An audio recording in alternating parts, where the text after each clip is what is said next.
A prayer service has just wrapped up outside the hospital where Ebola patient Thomas Duncan is in critical condition this evening. That prayer vigil was led by the Reverend Jesse Jackson, who traveled here to meet with the family along with Dallas city leaders. Family members were not able to visit Duncan in the hospital room out of concern about possible Ebola exposure. Jackson says he was called here at that family's request to help ensure Thomas Duncan is getting the treatment he needs.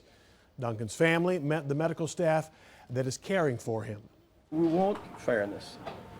We're asking people to offer their love, humane treatment, and the best of medicine.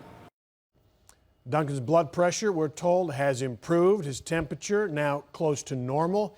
He is still on a ventilator and getting kidney dialysis under medical sedation. His initial treatment and release was a topic at Dallas County Commissioner's Court today, and so was another common court topic, an accusation of racial profiling from County Commissioner John Wiley Price. Fox 4's Sean Rabb in our Dallas newsroom with that part of the Ebola story in Dallas tonight. Sean. Steve, Commissioner Price basically said that Presbyterian didn't drop the ball, but rather pass the ball. Passed on admitting Thomas Eric Duncan because he had no health care and because of how he looked.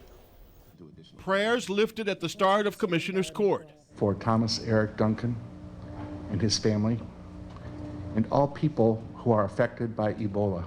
But the spirit of prayer quickly passed. There was no misstep by Dallas County Health and Human Services staff. As Health and Human Services Director Zach Thompson laid out to commissioners when his staff alerted local hospitals to the possibility of an Ebola case and what should be done. We've got to really say what the elephant in the room is with regards to what happened at Presbyterian. Commissioner John Wiley Price said the reason Ebola patient Thomas Duncan was not admitted to Presbyterian on his first visit, when he walked in complaining of being sick, fever and abdominal pain, and told nurses he was just here from Africa, is, Price said, because of what has historically happened in Dallas.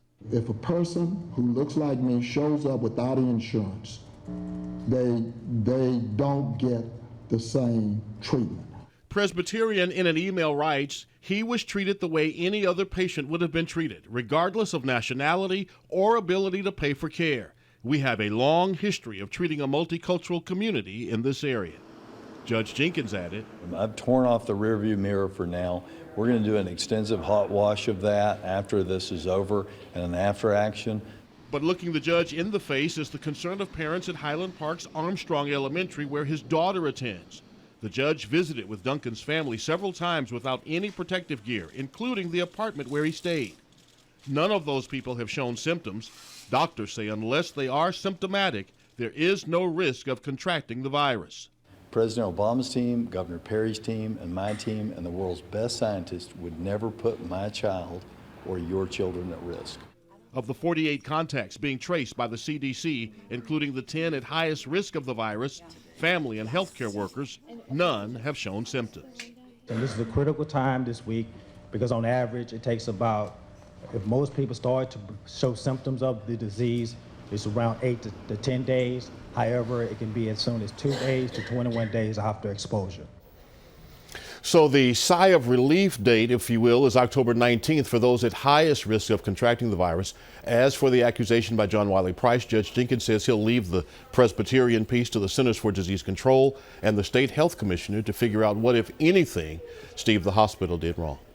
Interesting accusation. We have heard that from uninsured before. I don't know about the race element. How did that gain any traction in Commissioner's Court? It seemed like the judge just wanted to leave it behind and not even address it.